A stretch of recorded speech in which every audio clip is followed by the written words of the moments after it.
I think it's disrespectful for you to come into the Oval Office and try to litigate this in front of the American media. Right now, you guys are going around and forcing conscripts to the front lines because you have manpower problems. You should be thanking the president for trying to bring an end to this conflict. Have you ever been to Ukraine that you say what problems we have?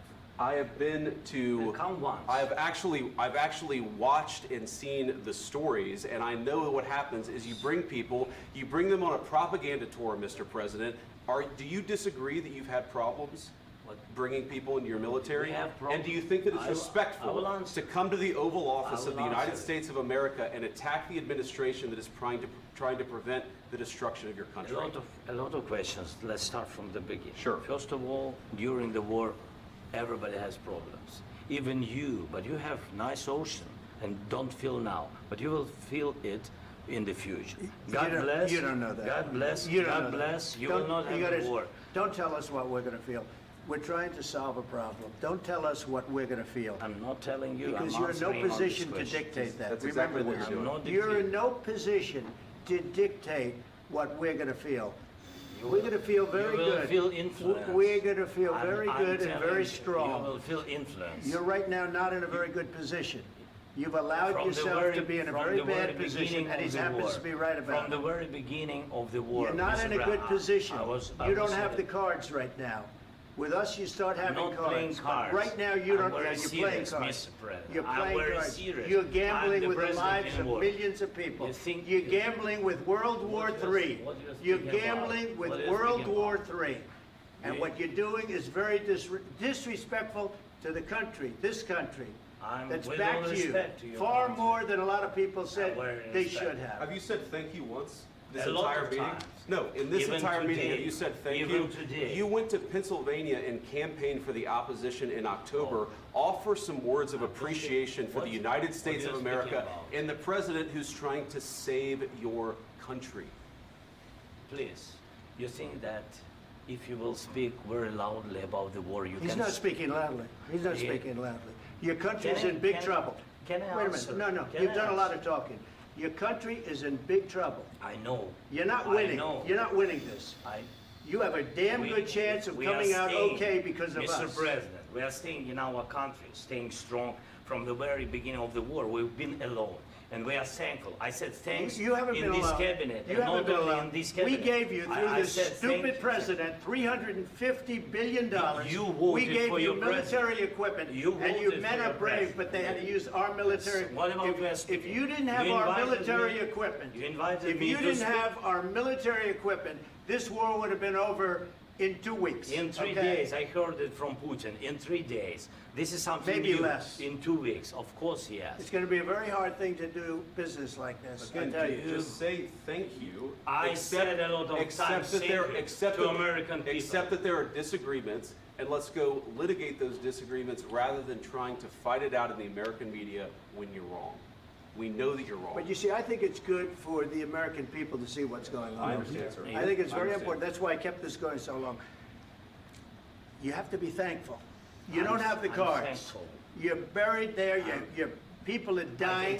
You're running low on soldiers. Listen, you're running low on soldiers. It would be a damn good thing. And then you tell us, I don't want a ceasefire. I don't want a ceasefire. I want to go and I want this. Look. If you could get a ceasefire right now, I tell you, you take it so the bullets stop flying and your men stop getting killed. Of course, we want to stop the war. But you're saying you don't want a ceasefire. But I said to you, I want a ceasefire. With guarantees. Because you'll get a ceasefire faster than an agreement. Ask our people about ceasefire, what they think. That wasn't with me. That wasn't with me. That was with a guy named Biden who was not a smart person. That was with Obama. It was your president. Excuse me. That was with Obama, who gave you sheets, and I gave you javelins. Yes. I gave you the javelins to take out all those tanks. Obama gave you sheets. In fact, the statement is Obama gave sheets and Trump gave javelins. You got to be more thankful, because let me tell you, you don't have the cards. With us, you have the cards. But without us, you don't have any cards. One more question to Mr. Vice President. I'm sorry. It's going to be a tough deal to make, because the attitudes have to change.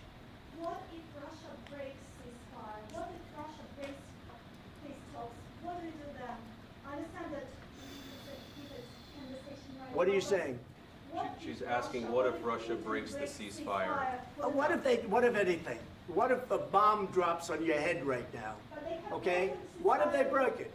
I don't know. They broke it with Biden because Biden, they didn't respect him. They didn't respect Obama. They respect me. Let me tell you, Putin went through a hell of a lot with me. He went through a phony witch hunt where they used him and Russia. Russia. You ever hear of that deal? That was a phony Hunter Biden, Joe Biden scam. Hillary Clinton, Shifty Adam Schiff. It was a Democrat scam. And he had to go through that. And he did go through it. We didn't end up in a war. And he went through it. He was accused of all that stuff. He had nothing to do with it. It came out of Hunter Biden's bathroom. It came out of Hunter Biden's bedroom. It was disgusting. And then they said, oh, the laptop from hell was made by Russia. The 51 agents. The whole thing was a scam. And he had to put up with that. He was being accused of all that stuff. All I can say is this. He might have broken deals with Obama and Bush, and he might have broken them with Biden. He did, maybe. Maybe he didn't. I don't know what happened. But he didn't break them with me. He wants to make a deal. I don't know if you can make a deal. The problem is, I've empowered you to be a tough guy. And I don't think you'd be a tough guy without the United States. And your people are very brave. But you're either going to make a deal or we're out. And if we're out, you'll fight it out. I don't think it's going to be pretty, but you'll fight it out. But you don't have the cards. But once we sign that deal, you're in a much better position. But you're not acting at all thankful. And that's not a nice thing. I'll be honest, that's not a nice thing. All right, I think we've seen enough. What do you think? Huh? This is going to be great television, I will say that.